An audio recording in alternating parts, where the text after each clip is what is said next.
আজি মহাপুৰুষ শ্ৰী শ্ৰী মাধৱদেৱৰ 537 সংখ্যক আবিৰ্ভাৱ তিথি ৰাজ্যৰ বিভিন্ন প্ৰান্তৰ সত্ৰ নামঘৰসমূহত পালন কৰা হৈছে মহাপুৰুষজনাৰ জন্ম জয়ন্তী। মাধৱদেৱৰ জন্মস্থান লেটেকুপুখুৰীত গুৰুজনাৰ আবিৰ্ভাৱ মহোৎসৱ আড়ম্বৰপূৰ্ণভাৱে আয়োজন কৰা হৈছে। সত্ৰীয়া ৰীতি পৰম্পৰাৰে বৰপেটা আৰু যোৰহাটৰ ঢেকীয়াখোৱা বৰনামঘৰতো পালন কৰা হৈছে মহাপুৰুষজনাৰ জন্ম জয়ন্তী।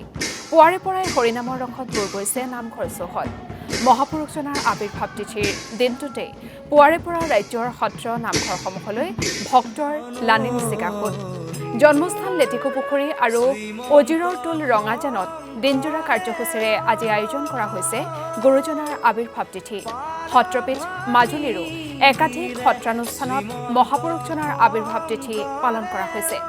আমি ৰাজ্যৰ বিভিন্ন প্ৰান্তৰ পৰিৱেশ আপোনালোকক দেখুৱাৰ চেষ্টা কৰিছোঁ। আজি ৰাজ্যৰ প্ৰতিটো সত্ৰ প্ৰতিখন সত্ৰ নামঘৰত আজি এক আধ্যাত্মিক পৰিৱেশে বিৰাজ কৰিছে। হৰিনামৰ ধ্বনিৰে মুখৰ হৈ পৰিছে ৰাজ্যৰ সত্ৰ নামঘৰসমূহ, যিহেতু আজি মহাপুৰুষ শ্ৰী শ্ৰী মাধৱদেৱ গুৰুজনাৰ আবিৰ্ভাৱ তিথি।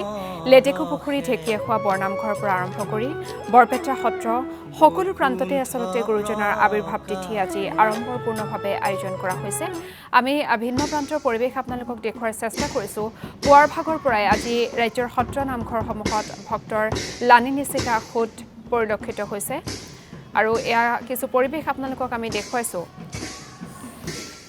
আজি যিহেতু মহাপুৰুষ শ্ৰী শ্ৰী মাধৱদেৱৰ 537 সংখ্যক আবিৰ্ভাৱ তিথি আৰু সেই উপলক্ষে ৰাজ্যৰ সত্ৰ নামঘৰসমূহত তেনেধৰণে হৰিনামৰ ধ্বনিৰে মুখৰ হৈ পৰা পৰিলক্ষিত হৈছে। আৰু এই মুহূৰ্তত পোনপটীয়া সম্প্ৰচাৰত সংযুক্ত হৈছোঁ আৰু যোৰহাটৰ ঢেকীয়াখোৱা বৰনামঘৰত এই মুহূৰ্তত উপস্থিত আছে ৰিজু শইকীয়া। ৰিজু শইকীয়া, যিহেতু ঢেকীয়াখোৱা বৰনামঘৰৰ যিটো আধ্যাত্মিক পৰিৱেশ সেয়া সকলোৱে জানেই, আৰু আজি যিহেতু মহাপুৰুষজনাৰ আবিৰ্ভাৱ তিথি, গতিকে পুৱাৰ ভাগতে কেনেধৰণৰ পৰিৱেশে বিৰাজ কৰে আপোনাৰ জৰিয়তে চাব বিচাৰিছোঁ।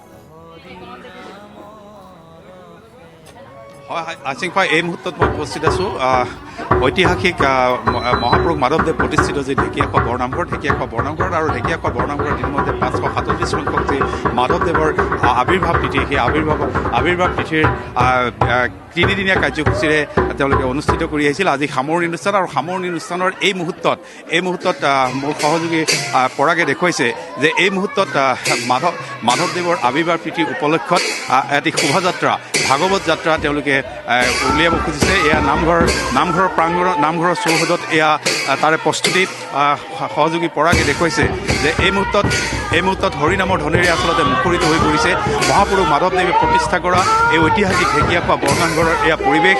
মই এই পৰিৱেশ ইতিমধ্যে সহযোগী পৰাগে ইতিমধ্যে দেখুৱাইছে। পুনৰ কৈছোঁ, তিনিদিনীয়া কাৰ্যসূচীৰে এই মাধৱদেৱৰ আবিৰ্ভাৱ তিথি অনুষ্ঠিত কৰিছিল। যোৱা দুটা দিনত বিভিন্ন প্ৰতিযোগিতা অনুষ্ঠিত হৈছিল। প্ৰতিযোগিতাৰ অনুষ্ঠিত হোৱাৰ পিছত আজি সামৰণি অনুষ্ঠান, আৰু সামৰণি অনুষ্ঠানৰ এই পুৱাৰ ভাগত এয়া ভাগৱতক সৰুগত কৰি তেওঁলোকে এক নাৱৰ আকৃতিত ভাগৱত প্ৰতিষ্ঠা কৰিছে, নাৱৰ আকৃতিৰ এখন বাহনত। আৰু ঢেকীয়াখোৱাৰ যি পথ আছে সেই পথেৰে তেওঁলোকে এই ভাগৱত তেওঁলোকে আগবঢ়াই লৈ যাব। ইতিমধ্যে আয়তীসকল আৰু আয়তী দবা উৰুলিৰে মুখৰিত হৈ পৰিছে ঢেকীয়াখোৱা বৰনামঘৰ চৌহদ। দেখা গৈছে যে মাধৱদেৱে যি প্ৰতিষ্ঠা কৰিছিল, প্ৰতিষ্ঠা কৰা এই ঐতিহাসিক বৰনামঘৰত প্ৰতিবাৰে এনেদৰে অনুষ্ঠিত কৰি আহিছে। পোনে পোনে হৰিনামৰ যি ধ্বনি, সেই হৰিনামৰ ধ্বনিৰ মাজলৈ মই যাব বিচাৰিছোঁ। জয় জয় শংকৰদেৱ, জয় জয় মাধৱদেৱ।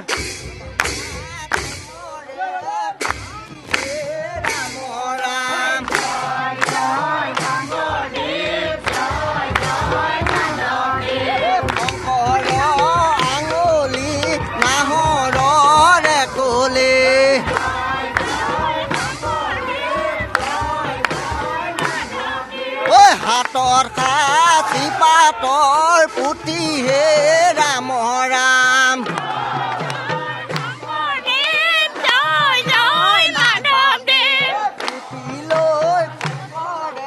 মাধৱক কৈছিলে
এয়া ভাগৱত যাত্ৰা ভাগৱতৰ এয়া যিসকল ৰাইজ আছে সেই ৰাইজে ইতিমধ্যে পদূলিয়ে পদূলিয়ে ভাগৱত সেৱা কৰিছে দিনজোৰা কাৰ্যসূচী আজি অনুষ্ঠিত কৰা হ'ব আৰু ইতিমধ্যে হৰিনামৰ ধ্বনিৰে এই আকাশ সদা মুখৰিত হৈ পৰিছে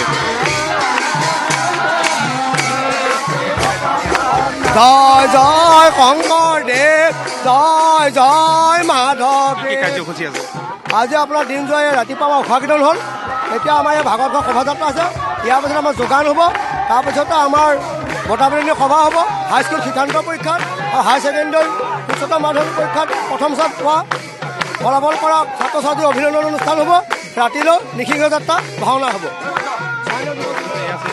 আজিৰ দিনৰ কাৰ্যসূচী ইতিমধ্যে যি পথ ঢেকীয়াখোৱা বৰনামঘৰৰ নামঘৰৰ পৰা ওলোৱা যি ভাগৱত যাত্ৰা সেই ভাগৱত যাত্ৰা এইসকল সকলো সেৱকীয়ে সেৱা জনাইছে ভাগৱতক আৰু এনেদৰে দেখা গৈছে যে মাধৱদেৱ প্ৰতিষ্ঠিত ঐতিহাসিক যি ঢেকীয়াখোৱা বৰনামঘৰ ঢেকীয়াখোৱা বৰনামঘৰত এনেদৰে ঢেকীয়াখোৱা বৰনামঘৰৰ পৰা এনেদৰে ভাগৱত যাত্ৰা ওলাইছে পুৱাৰ ভাগত মাধৱদেৱৰ আৱিৰ্ভাৱ 537 সংখ্যক আৱিৰ্ভাৱ তিথি উপলক্ষত এনেদৰে দেখা গৈছে যে ঢেকীয়াখোৱাৰ নামঘৰৰ পৰা ঢেকীয়াখোৱাৰ যি পথ সেই পথেৰে এনেকৈ শোভাযাত্ৰা কৰি আগবাঢ়িছে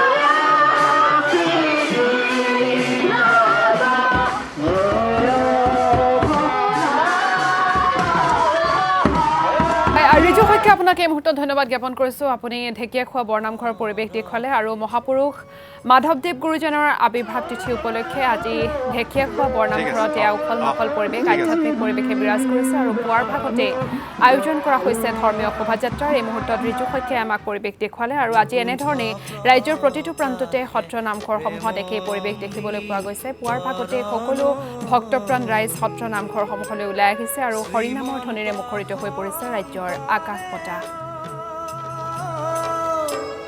পাৰ ভাঙি দিলে শ্ৰীমন্ত